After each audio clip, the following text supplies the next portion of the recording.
Hello नमस्कार दोस्तों, गोल study के यूट्यूब चैनल पर आपका हार्दिक स्वागत है। दोस्तों, हम पढ़ रहे थे राजस्थान का अपवाह तंत्र, और अपवाह तंत्र में हम दो पार्ट पढ़ चुके हैं। कौन कौन से? अरब सागर में गिरने वाली नदियां, और दूसरा पढ़ा था आंतरिक प्रवाह की नदियां। आज हम शुरू कर रहे हैं, वो है बंगाल की खाड़ी में गिरने वाली नदियां। ठीक है दोस्तों, बंगाल की खाड़ी में गिरने वाली नदियां।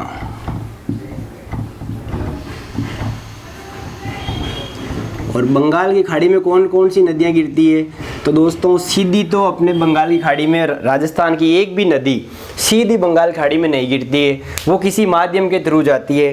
तो देखिए, एक नदी है चंबल। चंबल है उत्तर प्रदेश के अंदर, इटावा के पास में, यमुना में मिल जाती है। यमुना का जल गंगा में मिलेगा, उसके बाद बंगाल की खाड़ी में पहुंच जाएगी। दूसरी नदी है पार्वती। पार्वतियाँ दो है दोस्तों, एक पार्वती नदी है, वो चंबल की सहायक नदी है। दूसरी ये पार्वती नदी है जो यूपी के अंदर सीधी यमुना के अंदर मिलती है। और तीसरी नदी है गंभीर नदी। और गंभीर भी दो है, एक तो गंभीर है और एक गंभीरी है। गंभीरी जो है बनास की सहायक नदी बेड़च है, उसकी सहायक नदी है। कौन सी? गंभीरी। ये गंभीर है, ये सीधी मैनपुरी यूपी के अंदर सीधी यमुना के अंदर मिलती है। ठीक है दोस्तों, ये सीधी नदियाँ यमुना के अंदर मिलती है तीनों। इसके अलावा इसकी सहायक नदियाँ हैं सारी की सारी। अब चंबल की सहायक नदियाँ कौन कौन सी है देख लीजिए आप। बनास है, बामनी है, काली सिंध है,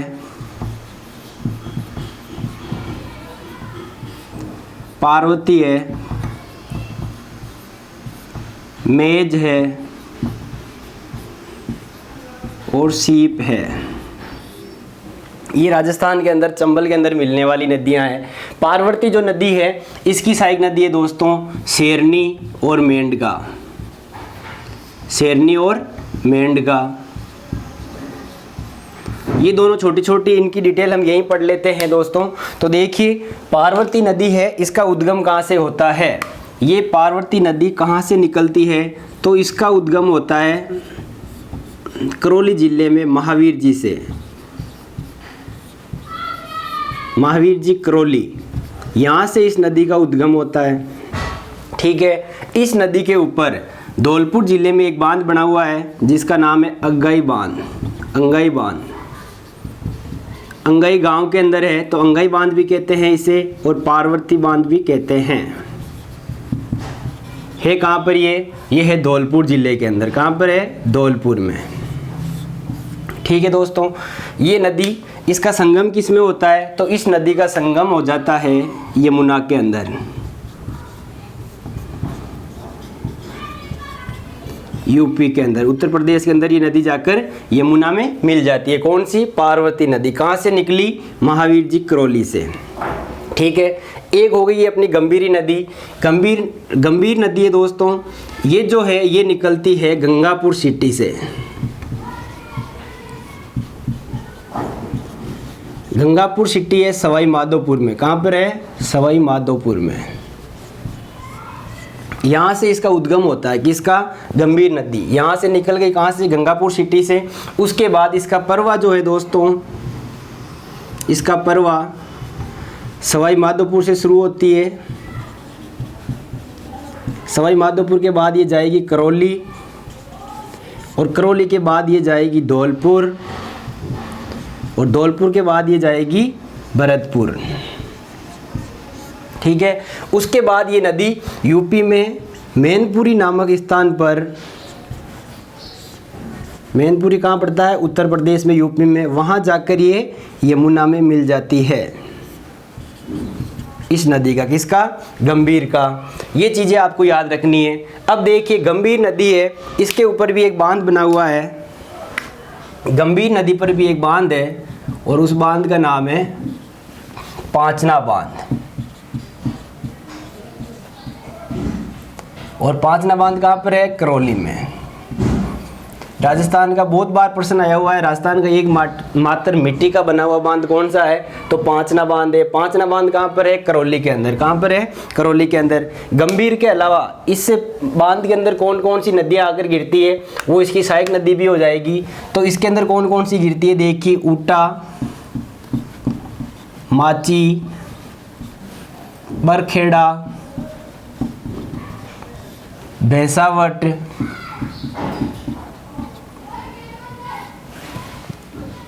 और भद्रावती। ये 5 नदियां इस पांचना बांध में गिरती है गंभीर के अलावा। सीधा सा पूछे पांचना बांध किस नदी पर है, तो पांचना बांध गंभीर नदी के ऊपर है। किस जिले में है, करौली में है। पार्वती बांध पार्वती नदी पर है। कौन सी जगह पर है, अंगई गांव धौलपुर के अंदर है, इसलिए इसे अंगई बांध के नाम से भी जाना जाता है। तो ये बंगाल की खाड़ी में गिरने वाली नदियाँ थी दोस्तों। चंबल नदी, इसको हम विस्तृत अध्ययन करेंगे। पहले आप इसका स्क्रीनशॉट ले लीजिए, ले लिया होगा, यहाँ साथ के साथ लिख लिया करो। वीडियो को आराम से धीरे धीरे रोक रोक कर समझते समझते बिल्कुल आसान तरीके से हम पढ़ रहे हैं और सारी महत्वपूर्ण बातें ही पढ़ाई जा रही है, आलतू फालतू कोई बात नहीं है। पार्वती नदी है, सीधा उद्गम महावीर जी करौली से। इस पर एक बांध है, अंगई बांध, अंगई गांव के अंदर है। ठीक है, इसको पार्वती बांध के भी नाम से जानते हैं। है कहाँ पर, धौलपुर में। संगम इसका यूपी के अंदर यमुना में हो जाता है। गंभीर नदी है, उद्गम सवाई माधोपुर से होता है, गंगापुर सिटी से। उसके बाद ये नदी सवाई माधोपुर, करौली, धौलपुर, भरतपुर में बहते हुए उत्तर प्रदेश के मैनपुरी नामक स्थान पर यमुना में मिल जाती है। तो इसका एक क्वेश्चन और बनता है यहाँ पर, राजस्थान की एकमात्र ऐसी नदी जो एक संभाग के सभी जिलों से प्रवाहित होती है, तो वो कौन सी नदी है, वो है गंभीर नदी। देखिए ये भरतपुर संभाग के 4 जिले हैं, सवाई माधोपुर, करौली, धौलपुर और भरतपुर। इन चारों जिलों में बहती है कौन सी, गंभीर नदी। एग्जाम में कैसे भी चकरा के पूछे, आप इनका उत्तर आराम से दे सकते हो दोस्तों। अब आगे चलते हैं, हम आगे शुरू करेंगे हम चंबल। ये 2 मेन नदियां हो गई।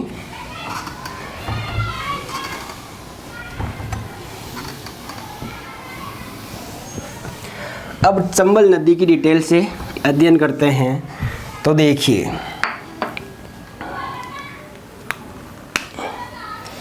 ये है दोस्तों अपना राजस्थान, आपनो राजस्थान। ठीक है, चंबल नदी है जो निकलती है मध्य प्रदेश से। कहाँ से निकलती है, मध्य प्रदेश से।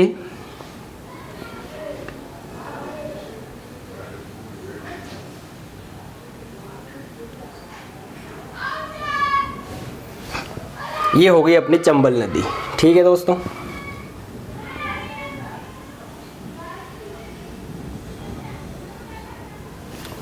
और आगे जाकर ये कहाँ पर मिल जाती है, यमुना नदी में। ये है यमुना।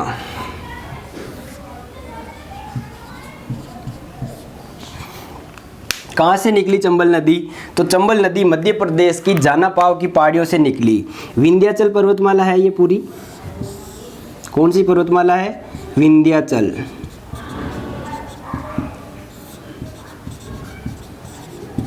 और विंध्याचल पर्वतमाला का ही एक पहाड़ी है और इस पहाड़ी का नाम है जानापाव की पहाड़ी।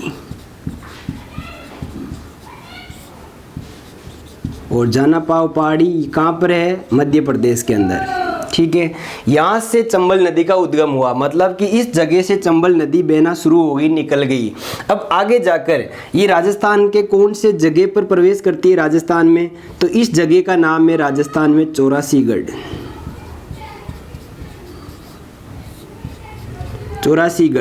चौरासीगढ़ है, वो है चित्तौड़ का हिस्सा। किसका है, चित्तौड़ का। राजस्थान का मैप आपको याद होगा दोस्तों, चित्तौड़गढ़ जिला यहाँ है, इसके बाद भीलवाड़ा की सीमा बनती है, लेकिन ये इधर भैंसरोडगढ़ वाला हिस्सा है, ये टूटा हुआ खंडित है, चित्तौड़ का ही भाग है ये, और यहीं से चंबल नदी राजस्थान में प्रवेश करती है। ठीक है, अब यहाँ से शुरू हुई जानापाव की पहाड़ी से कहाँ पर जाकर मिली, यमुना में। और यमुना में कौन से स्थान पर मिली, इटावा, मुरादगंज। और ये दोनों कहाँ पड़ते हैं, यूपी में। इस जगह पर जाकर ये यमुना नदी में मिल गई। यहाँ से जानापाव से लेकर इटावा तक इस चंबल नदी की लंबाई कितनी है, तो इस चंबल नदी की टोटल लंबाई हो गई 1051 किलोमीटर। कितनी हो गई, 1051 किलोमीटर। ठीक है दोस्तों।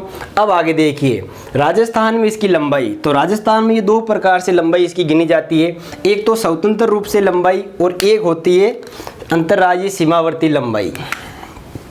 तो यहाँ 84 से प्रवेश करने के बाद यहाँ से लेकर यहाँ तक तो ये स्वतंत्र रूप से राजस्थान में बहती है, और स्वतंत्र रूप से राजस्थान में इसकी लंबाई है 135 किलोमीटर।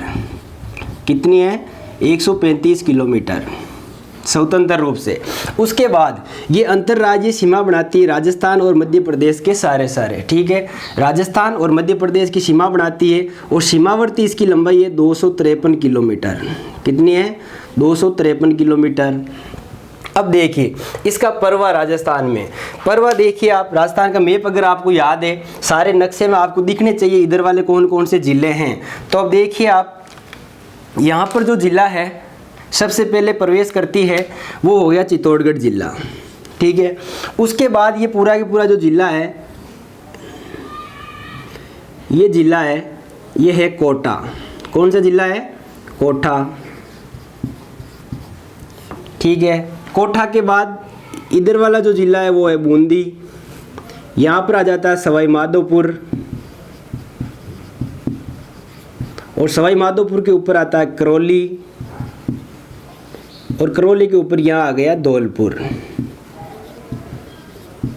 अब देखिए राजस्थान में इसका परवा कितने ज़िलों में है? चित्तौड़गढ़, कोटा, बूंदी, सवाई माधोपुर, करौली और धौलपुर, 6 ज़िलों में इसका परवा है, ठीक है दोस्तों।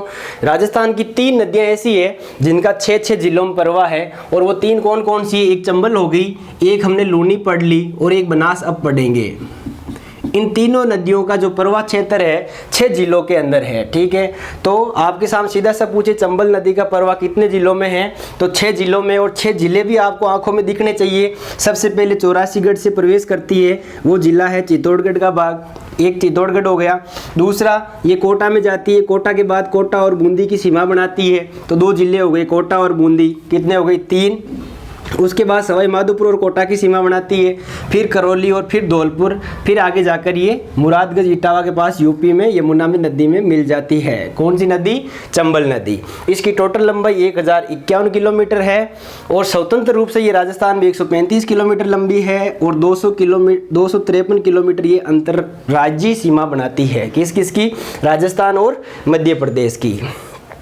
अब कैसे भी आपके सामने एग्जाम में पूछा जाए, जैसे कोटा और बूंदी की सीमा कौन सी नदी बनाती है, तो कोटा और बूंदी की कौन सी नदी सीमा बनाती है? तो चंबल नदी, ठीक है। सीधा सा आ जाए, कोटा और सवाई माधोपुर की सीमा कौन सी नदी बनाती है?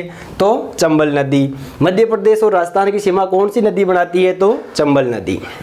ये सारी चीज़ें आपको मैप के अंदर दिखनी चाहिए, याद होनी चाहिए। अब इसकी आगे बात चलते हैं, तो देखिए 84 में प्रवेश करने के बाद ये ऊंचाई से नीचे गिरती है, और जहाँ जल, जैसे ये कोई पहाड़ी भाग है और आगे नीचे मैदानी भाग आता है, तो पहाड़ से ये नदी मैदानी भाग में प्रवेश करेगी, जल ऊपर से नीचे गिर रहा है, जहाँ ऊपर से नीचे गिरता है इसको है ना बोलते हैं जलप्रपात। क्या बोलते हैं? जलप्रपात। तो ये 84 के बाद ऊंचाई से नीचे गिरती है, नीचे गिरने की वजह से यहाँ एक जलप्रपात बनता है, और उस जलप्रपात का नाम है चूलिया जलप्रपात। क्या नाम है? चूलिया जलप्रपात। और चूलिया जलप्रपात है दोस्तों, इसकी ऊंचाई है 18 मीटर या 60 फीट। फीट में पूछे तो 60 फीट है, ऊंचाई मीटर में पूछे तो 18 मीटर है। 18 मीटर ऊंचाई से जल नीचे गिरता है, यही चूलिया जलप्रपात है, और ये राजस्थान का सबसे ऊंचा जलप्रपात है। राजस्थान का सबसे ऊंचा जलप्रपात।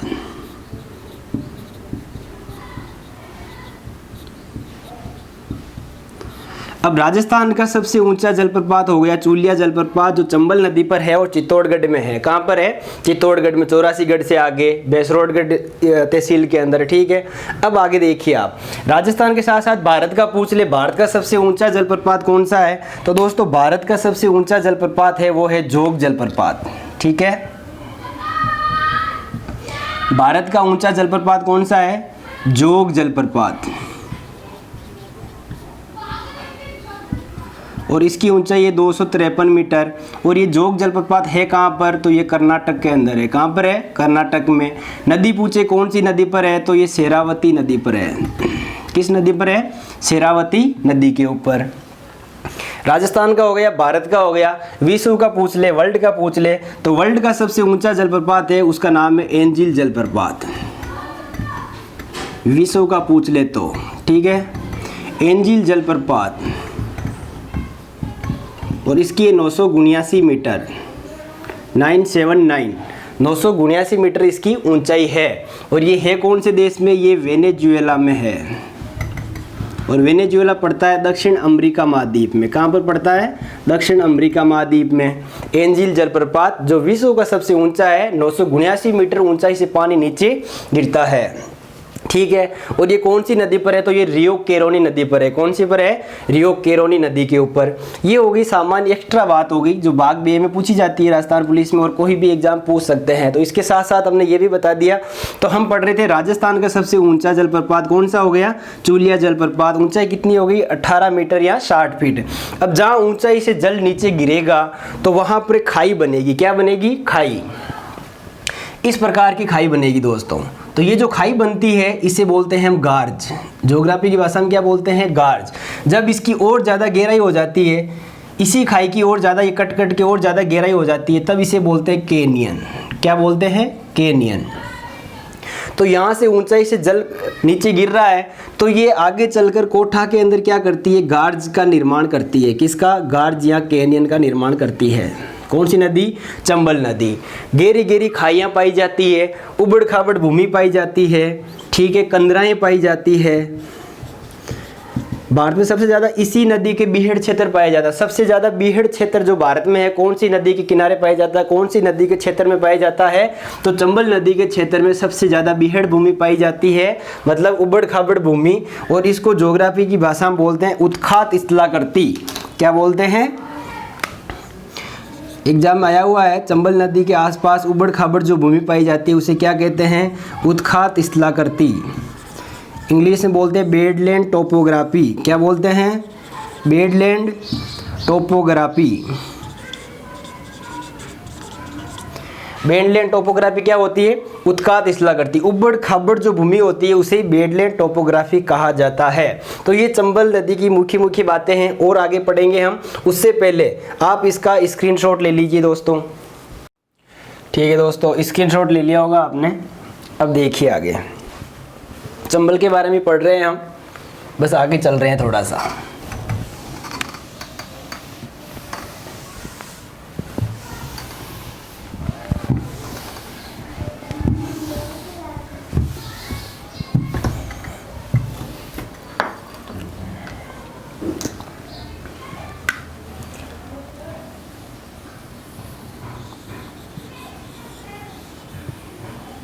ये राजस्थान था और यहाँ से चंबल नदी गुजर रही थी।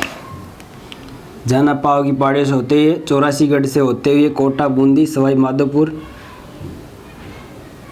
करौली, धौलपुर, फिर यमुना में जाकर मिल जाती थी। ठीक है, अब इस नदी के ऊपर देखिए आप, जलप्रपात पढ़ लिया हमने। इस नदी के ऊपर 4 बांध बने हुए हैं। कितने बांध हैं, 4 बांध। 4 में से 3 अपने राजस्थान में हैं और 1 राजस्थान से बाहर है। ठीक है,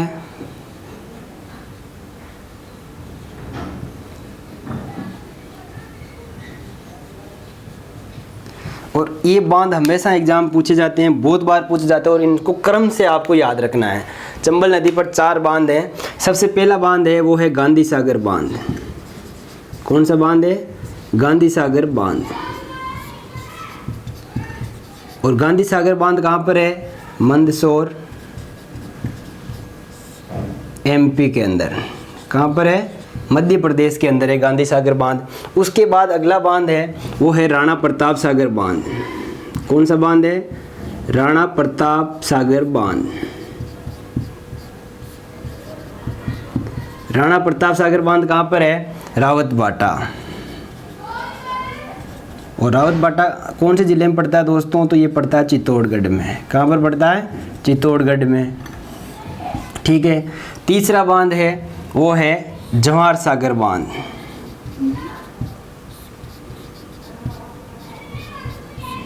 और जवाहर सागर बांध है दोस्तों, ये कहाँ पर है? जवाहर सागर बांध है कोटा में। कहाँ पर है? कोटा में। अगला है कोटा बैराज, और कोटा बैराज भी कहाँ पर है? कोटा में। ये चीज़ आपको याद रखनी है, ठीक है। चंबल नदी जाना पाव पहाड़ी से निकली, राजस्थान में 84गढ़ से प्रवेश किया, 84गढ़ से आगे थोड़ा सा आगे चूलिया जलप्रपात है इसके ऊपर, फिर ये आगे जाकर यमुना मिल गई मुरादगंज या इटावा के पास में। अब इस नदी के ऊपर 4 बांध बने हुए हैं। 4 बांध कौन कौन से हैं? एक मध्य प्रदेश में है गांधी सागर बांध, दूसरा बांध है राणा प्रताप सागर बांध, जो ये राजस्थान का जल भराव की दृष्टि से, भराव क्षमता की दृष्टि से सबसे बड़ा बांध है, ठीक है। हमने पढ़ा था माई नदी के ऊपर माई बजाज सागर, वो लंबाई की दृष्टि से सबसे लंबा बांध था। जाखम बांध था वो ऊंचाई की दृष्टि से सबसे ऊंचा बांध था, 81 मीटर। ये बांध है, ये भराव क्षमता के आधार पर सबसे बड़ा बांध, इसके अंदर जल की मात्रा अधिक क्षमता है इसकी एकत्रित करने की, ठीक है। रावत भाटा, ये राजस्थान का सबसे बड़ा भराव क्षमता वाला बांध है। कौन सा? राणा प्रताप सागर बांध। कहाँ पर है? रावत भाटा चित्तौड़गढ़ में। तीसरा बांध इस नदी पर के ऊपर वो है जवाहर सागर बांध, ठीक है। ये कहाँ पर है? कोटा में। चौथा बांध है अपना है कोटा बैराज। कहाँ पर है? कोटा में, ठीक है। अब इनको क्रम से याद रखना है। या तो चंबल नदी जिधर से जा रही है, या सीधा सा यूँ पूछ ले, उत्तर से दक्षिण की ओर क्रम से व्यवस्थित कीजिए। तो उत्तर से दक्षिण की ओर सबसे पहले कोटा बैराज, फिर जवाहर सागर, फिर राणा प्रताप सागर और फिर गांधी सागर। या ऐसे पूछ ले दक्षिण से उत्तर की ओर, तो सबसे पहले गांधी सागर, उसके बाद राणा प्रताप सागर, फिर जवाहर सागर, फिर कोटा बैराज। ये आपको क्रम से याद रखना है दोस्तों, क्योंकि बार बार इस नदी के बारे में ये बांध है ना हमेशा क्रम से ही पूछे गए हैं एग्जाम में। अब आगे चलते हैं, हम चंबल नदी की मुख्य बातें करते हैं। तो चंबल नदी जो है दोस्तों, ये इसमें सर्वाधिक सतही जल की मात्रा पाई जाती है। राजस्थान में सबसे ज़्यादा सतही जल किस नदी में पाया जाता है? तो सतही जल की मात्रा सबसे ज़्यादा चंबल नदी में ही पाई जाती है, ठीक है। और राजस्थान में ये हमेशा बहने वाली नदी है, इसलिए इसको सदा नीरा के नाम से भी जाना जाता है। सदा नीरा या नित्य नीरा, मतलब हमेशा बहने के कारण।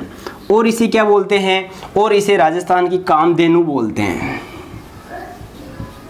तो दोस्तों कामधेनु जो है वो 2 आधार पे एग्जाम में आता है।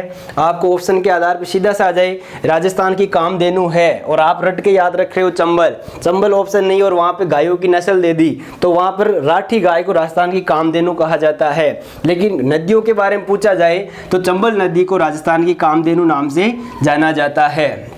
इसका प्राचीन नाम क्या है? इसका प्राचीन नाम है चर्मणवती। क्या नाम है?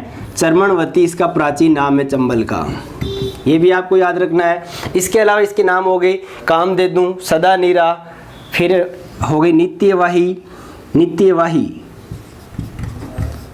इसके अलावा इसका नाम है राजस्थान की गंगा, और इसे किस नाम से जानते हैं? राजस्थान की गंगा के नाम से। किसे? चंबल नदी को। ये है दोस्तों अपनी चंबल नदी की मुख्य बातें। इसकी लंबाई 1051 किलोमीटर थी, जाना पाव से यहाँ तक टोटल।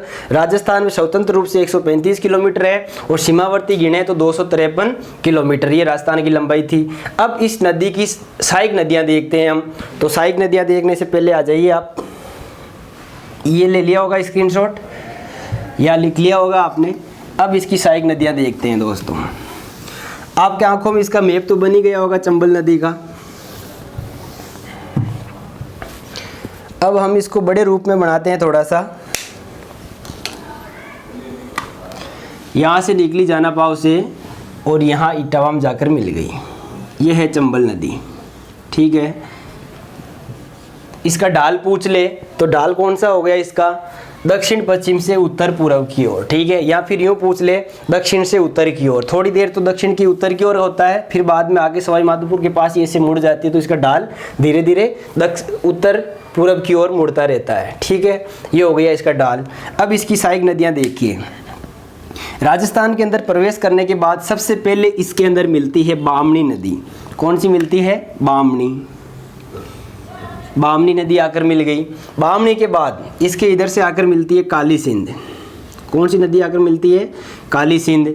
और काली सिंध के अंदर एक नदी और आकर मिलती है आहू, और एक नदी और आकर मिलती है इसमें जिसका नाम है परवन, ठीक है। उसके आगे चलते हैं, इधर से एक नदी आती है मांडलगढ़ भीलवाड़ा से, उसका नाम है मेज। क्या नाम है? मेज। फिर ये आगे जाकर यहाँ पर एक नदी आकर मिलती है इसमें, जिसका नाम है पार्वती। उसके बाद इधर से एक नदी आती है राजसमंद से, और उसका नाम है बनास। क्या नाम है? बनास।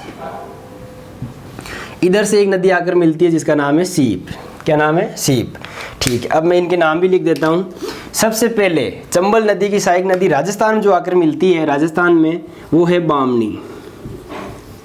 और बामनी दोस्तों इसका उद्गम होता है हरिपुरा से, हीरापुरा से, सॉरी, हीरापुरा। और हीरापुरा है चित्तौड़ में। कहाँ पर है? चित्तौड़ में। ये हो गई सहायक नदी एक। दूसरी इसकी सहायक नदी है वो है काली सिंध।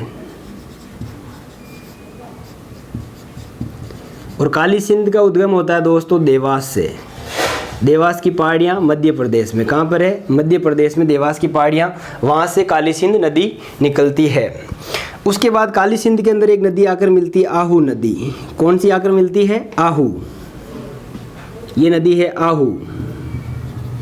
और आहू निकलती है सूसनेर की पहाड़ियों से। कहाँ से निकलती है? सूसनेर की पहाड़ियाँ।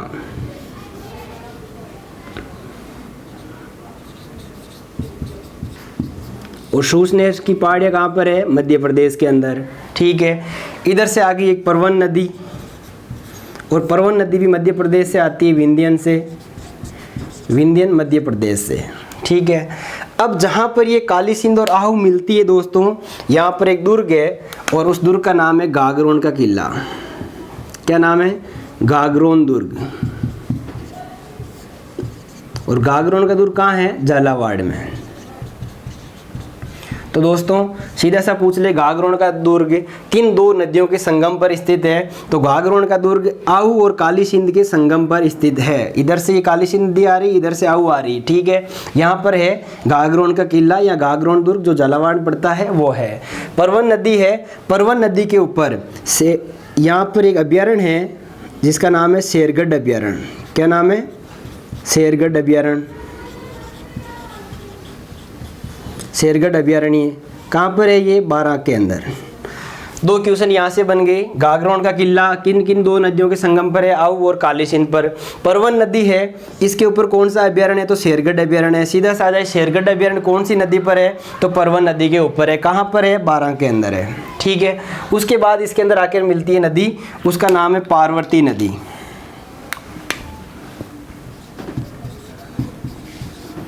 इधर से जो आ रही है ये है मेज। मेज नदी जो निकलती है भीलवाड़ा से मांडल। ठीक है। वहाँ से निकलकर चंबल में मिलती है। इधर से इसकी सहायक नदी आ रही है वो है बनास। और बनास के बारे में हम डिटेल से अलग से पढ़ेंगे। बनास की भी बहुत सारी सहायक नदियाँ हैं। और इधर से जो आती है वो है सीप। बनास और सीप दोस्तों जहाँ पर मिलती है वहाँ एक त्रिवेणी संगम बनता है, और उसका नाम है रामेश्वर धाम। यहाँ एक त्रिवेणी संगम, तीन नदियाँ आकर मिल रही है, तो ये त्रिवेणी संगम हो गया, और इसका नाम क्या है? रामेश्वरम धाम। और ये कहाँ पड़ता है? ये पड़ता है सवाई माधोपुर में। ठीक है दोस्तों, ये है चंबल नदी और ये इसकी सहायक नदियाँ सारी की सारी। इन सहायक नदियों के बारे में थोड़ी थोड़ी डिटेल हमने पढ़ चुके हैं। अब बनास के बारे में हम आगे डिटेल से पढ़ेंगे। चंबल नदी आज के लिए बस इतना ही। धन्यवाद। जय हिंद।